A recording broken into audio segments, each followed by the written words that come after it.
Let's pour one out for the PSVR2, Sony's beautiful, ambitious, and catastrophically expensive ghost. The consensus is in, isn't it? The case is closed. It's a failure, a high-tech paperweight abandoned by its own creators, left to die in a war it was never equipped to win. And if you believe that, you're a plonker. Because while the rest of the internet is busy writing the obituary, they fail to look at the actual evidence, the facts. Today, we're not mourning a death, we're presenting a defense. These are the 6 hard, logical reasons why the PSVR2, right now, in 2025, isn't just worth it, it's a secret high-end steal.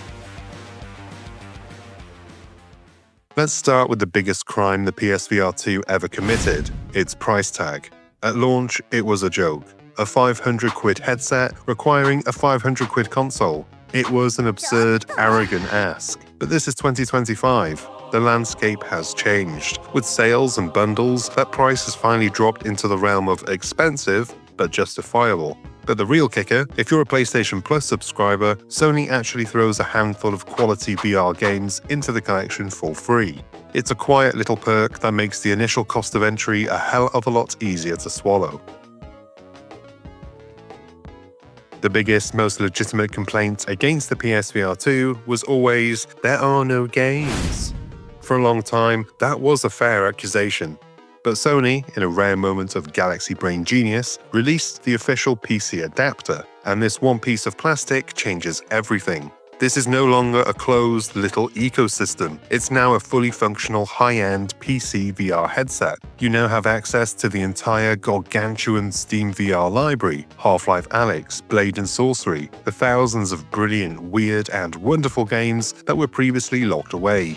The no games argument is officially dead and buried, providing that you have a PC that can run PC VR games. The craze, the Quest 3 is cheaper and wireless. Yes, and a Fiat 500 is cheaper than an Aston Martin. You get what you pay for. The screen in the PSVR2 is a 4K HDR-capable OLED display. The Quest 3 uses a cheap LCD.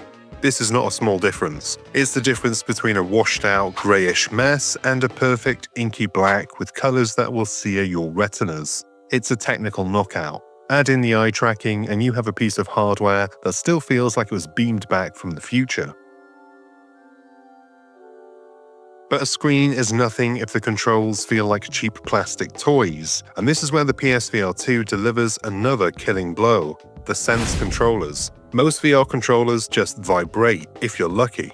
These things, though, they are packed with the same haptic feedback and adaptive triggers as the DualSense controller on PS5. You feel the tension of a bowstring in Horizon Call of the Mountain. You feel the kick of a shotgun in Resident Evil. Combine that with the haptic feedback in the headset itself, a rumble pack for your entire skull, and you have a level of physical immersion that no other mainstream headset can touch. It's not about just seeing the world, it's about feeling it.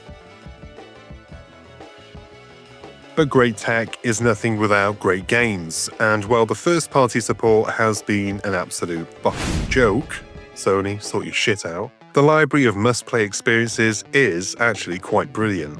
You've got the definitive version of Gran Turismo 7, the best consumer-grade racing sim on the planet.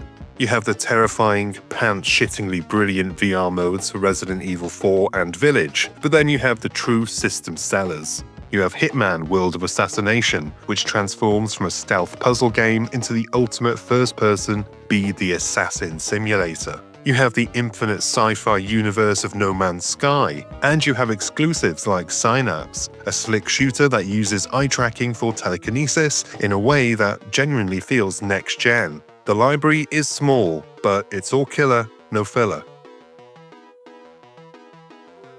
And here it is, the number one, the secret weapon, the feature everyone overlooks, myself included up until recently. Even when you're not playing VR, the PSVR2 is still one of the best accessories you can buy for your PS5. Why? The cinema mode. Flick a switch and you are no longer in your little box bedroom, mum's basement, or squalid bedsit. You're sitting in front of a gigantic private 100-inch OLED HDR TV. Playing your regular flat PS5 games like Spider-Man or Uncharted is a revelation. The sense of scale, the perfect colors, the complete immersion. It is, without exaggeration, the ultimate personal display.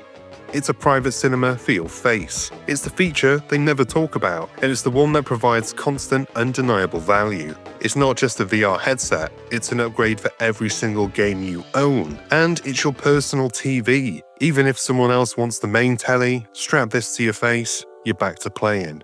How cool is that?